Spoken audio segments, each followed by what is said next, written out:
నమస్తే, welcome to BCN news. నేను విజయలక్ష్మి. ముందుగా ముఖ్యాంశాలు. రాయచోటి నియోజకవర్గంలో వైసీపీకి ఎదురుదెబ్బ. మంత్రి మండిపల్లి రాంప్రసాద్ రెడ్డి సమక్షంలో టీడీపీలో చేరిన సుమారు 150 మంది వైసీపీ శ్రేణులు. గుంటూరులో మహిళా వివస్త్ర ఘటనపై మాజీ మంత్రి అంబటి సంచలన ఆరోపణలు. నిందితుడిని కాపాడేందుకు ఎమ్మెల్యే గల్లా మాధవి ప్రయత్నించారంటూ ధ్వజం. ప్రకాశం జిల్లా సమీరపాలెం గ్రామంలో పల్లెనిద్ర కార్యక్రమం. ప్రజల సమక్షంలోనే సమస్యల పరిష్కారానికి చర్యలు తీసుకుంటున్నామన్న కలెక్టర్ రాజాబాబు. తిరుమల శ్రీవారిని దర్శించుకున్న సినీ నటుడు నారా రోహిత్.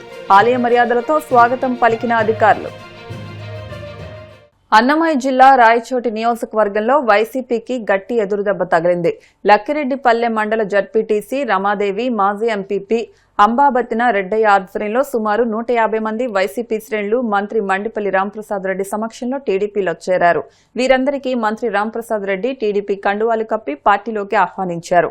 ఈ సందర్భంగా ఆయన మాట్లాడుతూ రాయచోటి నియోజకవర్గాన్ని టీడీపీ కంచుకోటగా చేస్తామని, రానున్న స్థానిక సంస్థల ఎన్నికల్లో వేరే పార్టీ జెండా ఎగరనీయకుండా ఒక్క టీడీపీ జెండానే ఎగిరేలా కార్యకర్తలు పనిచేయాలని పిలుపునిచ్చారు.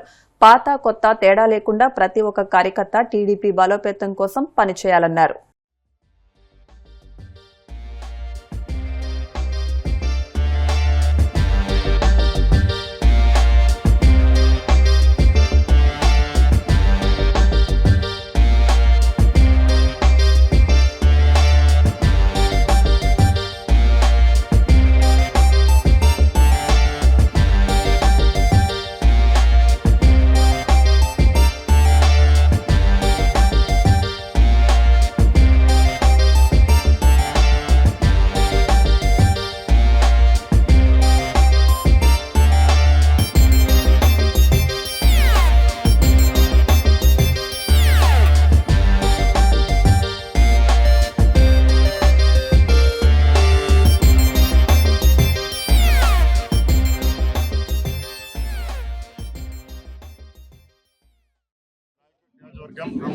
లక్కిరెడ్డిపల్లి మండలం మాజీ జడ్పీటీసీ రెడ్డయ్య గారి నాయకత్వంలో వైసీపీ పార్టీ నుంచి సుమారుగా 100 కుటుంబాలు, అలాగే వాళ్ళ అనుచరులు, మండల వ్యాప్తంగా ఉన్న శ్రేయోభిలాషులు తెలుగుదేశం పార్టీ కండువా కప్పుకోవడం జరిగింది. ఈ 2 సంవత్సరాల్లో రాష్ట్ర వ్యాప్తంగా గౌరవ ముఖ్యమంత్రి చంద్రబాబు నాయుడు గారు, అలాగే మన యువ నాయకులు లోకేష్ గారి సారథ్యంలో ఎన్నో అభివృద్ధి సంక్షేమ కార్యక్రమాలు చేపట్టడం జరిగింది.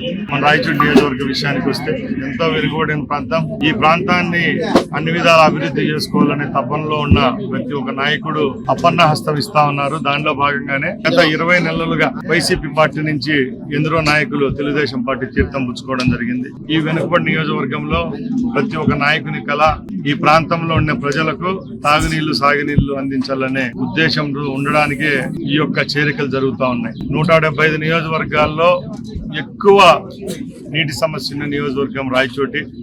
అలాంటి నియోజకవర్గానికి ఈ ప్రభుత్వంలో సుమారుగా 500 కోట్ల రూపాయలతో జల్ జీవన్ మిషన్ కింద 6 మండలాలకు నీళ్లు తీసుకొని రావడం జరిగింది. సాగునీరు కోసం వెలిగిల్లో, అలాగే శ్రీనివాసపురం రిజర్వాయర్ ను కూడా మరమ్మతులు చేసి సుమారుగా 50,000 ఎకరాల ఆయకట్టుకు నీరు అందించే విధంగా ఇప్పుడు ప్రణాళికాబద్ధంగా ముందుకెళ్తా ఉన్నాం. రైతులకు, ఇక్కడున్న ప్రతి ఒక్కరికి అందుబాటులో ఉంటూ తెలుగుదేశం పార్టీ సైనికుల్లాగా ప్రతి ఒక్క కార్యకర్త, ప్రతి ఒక్క నాయకుడు అన్ని గ్రామాల్లో పనిచేయడానికి కారణం అక్కడ మా నాయకత్వం ఇస్తున్న భరోసా. తెలుగుదేశం పార్టీ రాయచోటిని కూడా ఒక కంచుకోటగా ఏర్పాటు చేసుకోవాలనే లక్ష్యంతో ముందుకెళ్తా ఉన్నాం. గత ఎన్నికల్లో ఏ గ్రామాల్లో పార్టీ వీక్ గా ఉందో, ఏ బూత్ లో తెలుగుదేశం పార్టీ రాణించలేదో ఆ బూతుల్లో, ఆ గ్రామాల్లో తప్పకుండా రేపు స్థానిక సంస్థల్లో ఖచ్చితంగా విజయడంకా మోగించాలనే లక్ష్యంతోనే ఈ చేరికలు జరుగుతూ ఉన్నాయి. ఈరోజు బీసీ వర్గానికి చెందిన రెడ్డయ్య గారు తెలుగుదేశం పార్టీలో చేరడం వల్ల ఈ మండలంలో అన్ని గ్రామాల్లో ఉన్న బీసీ సోదరులంతా తప్పకుండా తెలుగుదేశం పార్టీనే న్యాయం చేస్తుందనే ఒక లక్ష్యంతో ఉన్నారు. కాబట్టి ఇలాంటి చేరికలు సంభవిస్తున్నాయి. తప్పకుండా మండల నాయకత్వానికి నేను ఒకటే చెప్తున్నా, ప్రతి గ్రామంలో కొత్త పాత అనుకోకుండా పైన మన నాయకుడు చేస్తున్న అభివృద్ధి కార్యక్రమాలే మనకు శ్రీరామ రక్ష. కాబట్టి తప్పకుండా మనమంతరం అదే బాటలో ముందుకు వెళ్ళాలి. రేపు రాబోయే ఎన్నికల్లో కూడా, స్థానిక సంస్థల ఎన్నికల్లో కూడా ఏ ఒక్క వార్డులో కూడా వేరే పార్టీ జెండా ఎగరకూడదు. మన లక్ష్యం ఒకటే. ఇన్ని అభివృద్ధిని, సంక్షేమ కార్యక్రమాలు చేపట్టిన మన నాయకుడికి మనం ఇచ్చే గౌరవం స్థానిక సంస్థ ఎన్నికల్లో రాయచోటి నియోజకవర్గంలో అన్ని స్థానాలు గెలిపించుకొని వారి చేతిలో పెట్టడం లక్ష్యంగా పనిచేయవచ్చు. గుంటూరులో జరిగిన మహిళా వ్యవస్థ ఘటనపై మాజీ మంత్రి అంబటి రాంబాబు సంచలన ఆరోపణలు చేశారు. తెలుగుదేశం వార్డు సభ్యుడిని స్థానిక టీడీపీ ఎమ్మెల్యే గల్లా మాధవి కాపాడే ప్రయత్నం చేశారని ఆయన ఆరోపించారు. వార్డులో ప్రజల నుంచి టీడీపీ నేతలు, కార్యకర్తలు డబ్బులు వసూలు చేస్తున్నారని మండిపడ్డారు. 15వ తేదీన ఘటన జరిగితే కేసు జాప్యానికి కారణం స్థానిక ఎమ్మెల్యేనని ఆరోపించారు. రాష్ట్రంలో పోలీసు వ్యవస్థ దారుణంగా ఉందన్నారు. మహిళను వ్యవస్థలను చేస్తే హోంమంత్రి ఏం చేస్తున్నారని మండిపడ్డారు. ఆమె వెంటనే ఆ పదవికి రాజీనామా చేయాలని డిమాండ్ చేశారు. ఈ ఘటనపై సీఎం చంద్రబాబు కూడా అబద్దాలు చెబుతున్నారని విమర్శించారు. జరిగింది 3 రోజుల క్రితం 15వ తారీఖు సాయంత్రం 8:30 గంటల ప్రాంతంలో జరిగితే నారా చంద్రబాబు నాయుడు గారు ప్రపంచానికి నిన్న జరిగిందని చెప్తున్నాడు. ఎందుకు నిన్న జరిగిందని చెప్తున్నాడంటే ఈ 3 రోజులు యాక్షన్ తీసుకోకుండా అట్టి పెట్టారు కాబట్టి దాన్ని అలా చెప్పేటటువంటి ప్రయత్నం చేస్తున్నారు. నెంబర్ 1. నెంబర్ 2, ఇద్దరి మధ్యన తగాదా అంటున్నారు. ఇది ఇద్దరి మధ్యన తగాదా కాదు. ఆ వార్డులో ఉన్నటువంటి తెలుగుదేశం పార్టీ సెక్రటరీకి ఒక పౌరుడికి జరిగినటువంటి సంఘర్షణ. ఎందుకు జరిగింది? నేను ఆ కుటుంబాన్ని, నేను ఫాతిమా గారు వెళ్ళాం, పరామర్శించాం. విషయాలు తెలుసుకున్న తర్వాత మాత్రమే మేము మాట్లాడుతున్నాం. ఎందుకు జరిగిందో తెలుసా? ఆ బాధితురాలి యొక్క భర్త, అంటే ఆ బాధితులు రోడ్డు పక్కన ఒక బోరు వేసుకున్నారు. 15 సంవత్సరాల క్రితం బోర్ను వాడుకుంటున్నారు. ఈ మధ్యన రిపేర్ వస్తే దాన్ని చేసి రిపేర్ చేసుకుంటుంటే ఈ తెలుగుదేశానికి సంబంధించినటువంటి వ్యక్తి కార్యదర్శి, ప్రధాన కార్యదర్శి, ఆ పార్టీ డివిజన్కి ప్రధాన కార్యదర్శి అయినటువంటి మల్లెల మూర్తి వెళ్ళి అటకాయించాడు. ఎందుకు అటకాయించామని అడిగాడు. అడిగితే ఆయన చెప్పిన మాటే, బాధితుల యొక్క భర్త చెప్పిన మాట, క్యాష్ కొట్టు, పని చేసుకోమని చెప్పాడు. నేను క్యాష్ కొట్టను అన్నాడు. కొట్టనన్న తర్వాత వెళ్ళి మున్సిపాలిటీలో కంప్లైంట్ చేశాడు. మున్సిపాలిటీ వాళ్ళు వచ్చారు, తీసుకొచ్చారు అతన్ని.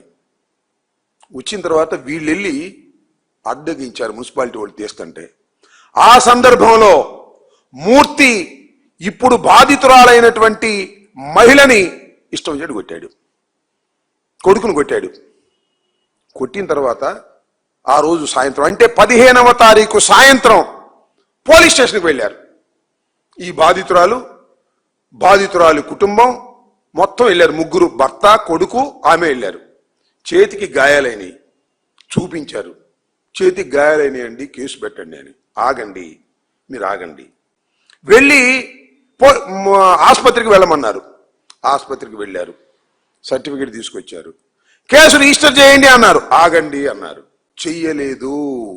ఎందుకు చేయలేదు చెప్పాలి, నారా చంద్రబాబు నాయుడు గారు చెప్పాలి. చేయలేదు, పో.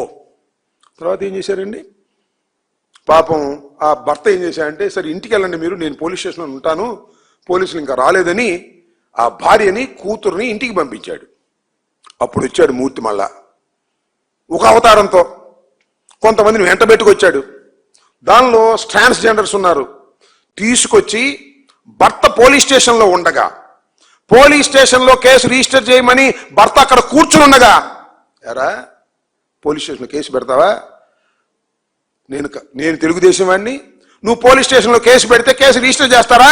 చూస్తా అని ఆ ట్రాన్స్జెండర్స్ సహాయంతో 9 మంది ఆమె మీద దాడి చేశారు. విచ్చలవిడిగా కొట్టారు. కొట్టారు, పో. బట్టలు తీసేశారు. టోటల్గా వివస్త్రం చేశారు. అవన్నీ చూపించకూడదు, నేను చూపించను. సోషల్ మీడియాలో భయంకరంగా వస్తున్నాయి, వైరల్ అవుతున్నాయి. విచ్చలవిడిగా బట్టలు ఉడదీసి నడి రోడ్డు మీద కూర్చోబెట్టారు. ఇప్పుడు మహాభారతంలో విన్నాం, వివస్త్రం చేశారు. అది కూడా పూర్తిగా కృష్ణుడు వచ్చి అడ్డుకున్నాడు. కానీ ఇక్కడ ఎవరు అడ్డుకోరా? కొడుకు కట్టుకుంటే కొడుకు లాగేశారు, కొడుకును కొట్టారు, ఆమెను కొట్టారు. ఏం చేయాలి? ఇది ఏం జరుగుతుంది రాష్ట్రంలో? చంద్రబాబు నాయుడు గారు చెప్తున్నాడు, హామీ ఇస్తున్నాడు, మళ్ళా హామీ ఇస్తున్నాడంట. ప్రకాశం జిల్లా వలేటివారిపాలెం మండలం సమీరపాలెం గ్రామంలో జిల్లా కలెక్టర్ పి రాసాబాబు పలనిద్ర కార్యక్రమాన్ని నిర్వహించారు. కలెక్టర్తో పాటు స్థానిక MLA Inturi Nageswararao, sub collector D Himavamsi పాల్గొన్నారు. ప్రజల సమక్షంలోనే సమస్యల పరిష్కారానికి చర్యలు తీసుకుంటున్నట్లు కలెక్టర్ వెల్లడించారు. స్థానిక పరిస్థితులపై సూచనలు, సలహాలు తీసుకుంటామని అన్నారు. ప్రజల్లోకి ప్రభుత్వ యంత్రాంగం మనమిత్ర, కౌశలం, అవేర్ 2.0 సేవలపై ప్రజలకు స్వయంగా వివరించారు.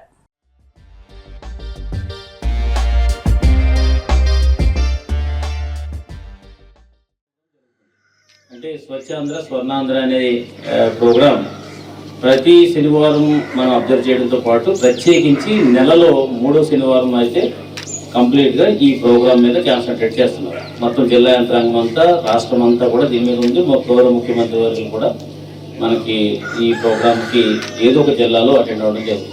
సో దీని యొక్క ముఖ్య ఉద్దేశం ఏంటంటే ప్రతి గ్రామం కూడా పరిశుభ్రంగా ఉండాలి. సో ప్రతి పౌరుడు కూడా బాధ్యతాయుతంగా కావాలి.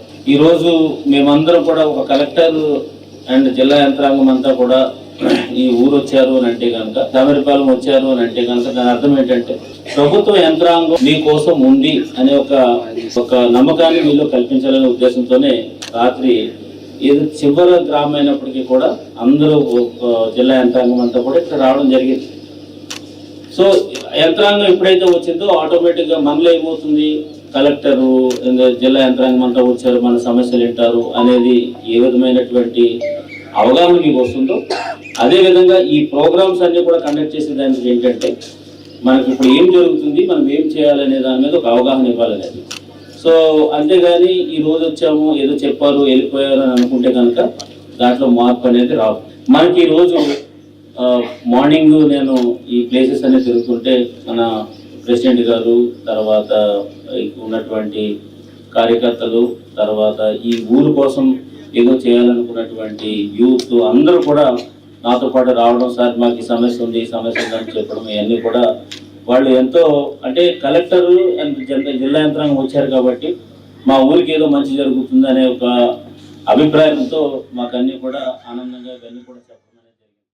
ఈ స్వర్ణాంధ్ర స్వచ్ఛాంధ్ర అనేది మనం ఎవరి కోసం కాదు, మన శుభ్రత కోసం మనమే మన ఇళ్లలో ఇప్పుడు వచ్చేటప్పుడు చూస్తా ఉన్నా, కలెక్టర్ గారి మీద ఇద్దరం వస్తూ ఉంటే సచివాలయం వెనకనే మొత్తం ప్లాస్టిక్ కవర్తో నిండిపోయి ఉంది. అంటే మన ఇంట్లో నుంచి ఎక్కడో దగ్గర ఎత్తపోయి పడేయాలనేది మనకి అలవాటుగా మారిపోయింది. మీరు కూడా ఆ అలవాట్లను కొన్ని మార్చుకుంటే ఈరోజు 3 సంవత్సరాలు 4 సంవత్సరాల పిల్లలకు కూడా ఇటువంటి మంచి వాతావరణంలో కూడా క్యాన్సర్లు వస్తూ ఉన్నాయి. పల్లెటూరు వాతావరణం అంటే అందరం కోరుకునే వాతావరణం పల్లెటూరు వాతావరణం. ఇటువంటి పల్లెటూరులో కూడా ఈ క్యాన్సర్లు వస్తూ ఉన్నాయంటే మనం మన శుభ్రతను ఎంత శుభ్రంగా ఉంటేనే ఇటువంటి వ్యాధులకి మనం దూరంగా ఉంటాం. ఈ ప్లాస్టిక్ వాడకాన్ని కూడా కంట్రోల్ చేసుకొని మనం ప్రతి వస్తువులో ప్లాస్టిక్ కవర్లో తీసుకొచ్చి ఆ పని అయిపోయిన తర్వాత ఎక్కడో దగ్గర కాలువలోనో వాగులోనో పడేసే పరిస్థితి, తర్వాత అది తీవ్ర రూపం దాల్చి ఎన్నిటికి కూడా అనర్థాలకు కారణం అవుతా ఉన్నాయి. ఇప్పుడు కాసేపు ప్రకటనలు.